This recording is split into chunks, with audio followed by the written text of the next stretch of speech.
water sign, Cancer, Pisces, and Scorpio. Kumusta po kayo guys? Okay, so water sign, maraming salamat po sa walang sawang pagsubaybay sa ating mga reading. And kung kayo ay bago pa lang sa ating channel, mag-subscribe na po kayo guys. And i-click mo na rin yung ating notification bell para lagi po kayo guys updated sa ating mga bagong upload. So tingnan natin, water sign, ano ba ang inyong gabay ngayon? Water sign, Cancer, Pisces, and Scorpio. So guys, meron tayong not today. Mukhang may umiiwas, walang gustong makipag-usap.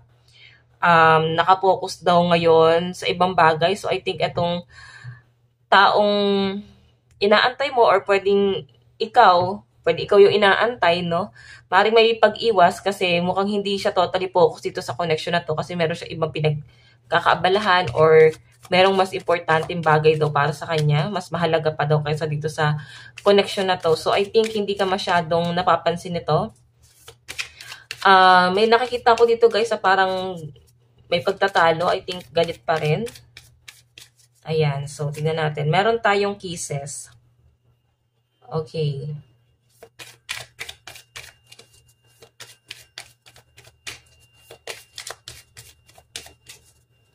Meron tayong I like you. Someone likes your romance, blooming, pan, flirting, want to date. So, I think merong someone dito. Oh my God.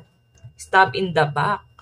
So, water sign, I think kung bakit nagkakaroon din ng conflict, siguro may na-fall out of love. Pwedeng ikaw yung na-fall out of love. Hindi mo gustong makipag-usap ngayon dito sa person mo kasi may iba kang nagugustuhan na or nakipaghiwalay ka na sa person mo or nagkaroon na ng hiwalayan or pwedeng matagal na kayong hiwalay.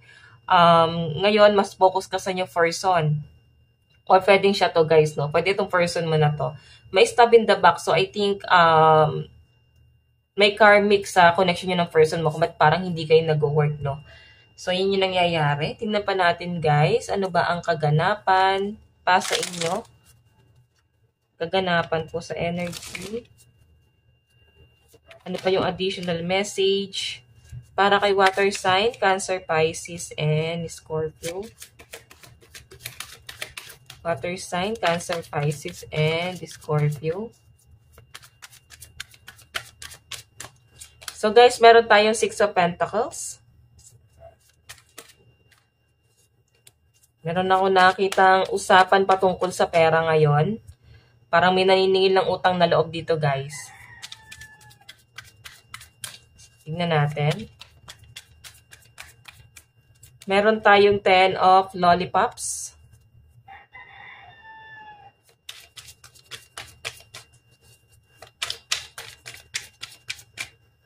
And meron tayong world.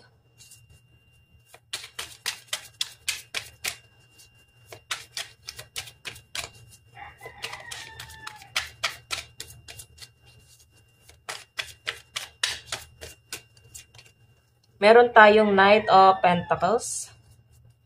So, sa nakikita ko dito, water sign, pagdating sa pera, ayan, meron kasing paparating na pera or meron kang inaantay na pera. Maaring meron kang inaayos ngayon. Medyo magiging busy ka about to guys sa travel. Ayan, no? Siguro meron kang lalakarin, meron kang aayusin, may aasikasuhin ka. Medyo tinatamad lang ang mga water sign ko ba't parang hindi matapos itong mga pinaplano nyo na to guys. Okay, itong lakad na to.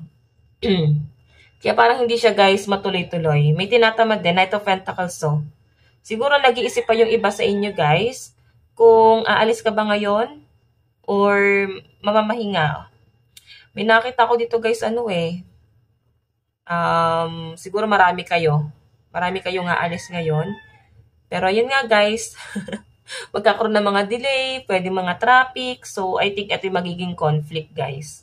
Okay, basta inyo guys, dismayado ata kayo dahil coding or wala kayong mahiraman or ma-rent na sasakyan ngayon sa lakad nyo or pwedeng distracted ka ngayon. Siguro nagtatrabaho ka, hindi ka makapag-focus kasi nga may maiingay sa paligid mo.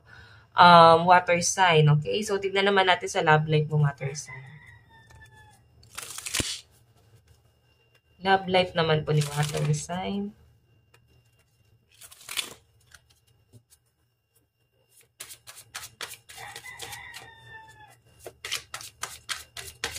Water sign, Cancer, Pisces, and Scorpio.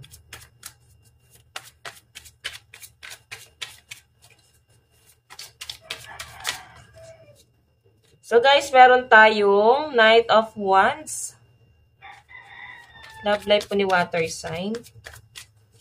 Meron tayong Two of Cups. Meron tayong Eight of Wands.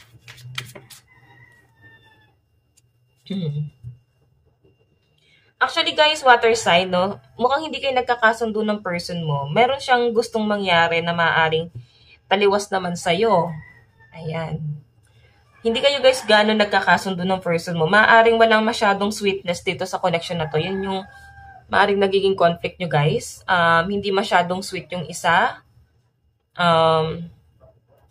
Hindi naman masyadong showy din yung isa. So, I think yun yung pagkukulang. May nagkukulang na guys kasi hindi naman madidisappoint na ganito yung isa tas wala siyang mga complaint kung wala siyang hinahanap. May mga demand guys na maaaring nag-demand or may demand dito na para bang yun pa yung naging punot dulo ng gulo. So, I think ito yung kulang sa inyo guys ngayon, pag-uusap. Okay, wala kayo masyadong pag-uusap ngayon ng person mo. So, ngayon, dito guys, may nakita ako may nasasaktan. Ngayon, gusto mo na mapag-isa para pinaninindigan po itong nangyayari na to. Okay, siguro bigyan mo muna ng time tong si person. Or kung ikaw itong nasasaktan ngayon, bigyan mo muna ng time yung sarili mo na mag-recover dito sa mga nangyayari. Okay, so tignan natin guys. Love advice. Love advice.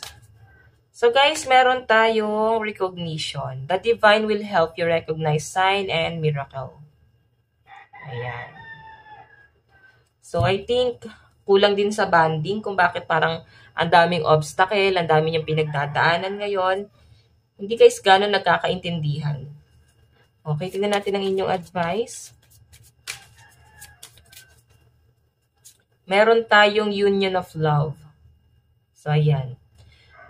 Parang kailangan daw dito guys, parang, yun nga, yun din ang sinabi eh, magkaroon ng bonding sa inyo. Magkaroon ng bonding sa inyo. Wala na guys masyadong sweetness dito sa connection na to. Naging kampante na lang. Kumbaga, yun na nga lang yung pinangahawakan, no? Naging kampante na lang kung ba't hindi mailad ko yung isa. Okay, pero guys, dumating na sa point na na-realize na eh, may nagising na dito. Okay, so tingnan natin mensahe ng person mo sa'yo. Ano bang mensahe sa'yo ngayon ng person mo? Meron tayong I replay our conversation over and over. So I think binabasa-basa niya o tinitignan niya yung messenger niya ngayon. Kung nag-reply ka ba. Pero parang dinadaan-daanan niya lang guys. Ayan, binabasa daw niya ngayon yung conversation or yung mga message mo sa kanya ngayon. Okay, mensahe niya sa'yo. Okay, I hate who I am from you. So, I think hindi mo pa totally kilala o hindi nyo pa guys totally kabisado ang isa't isa. Meron tayong we will be together again. Magtatagpo din daw kayo guys eh. Siguro meron lang pag-uusapan. O, medyo cold yung person mo ha. Medyo cold si person. So, yan. Ang sinasabi niya guys, magtatagpo at magtatagpo pa rin daw kayo soon. Sa ngayon, chill lang muna kayo, okay? So, water sign, ito lang naman pong inyong reading hanggang sa muli. God bless and love you all. Thank you!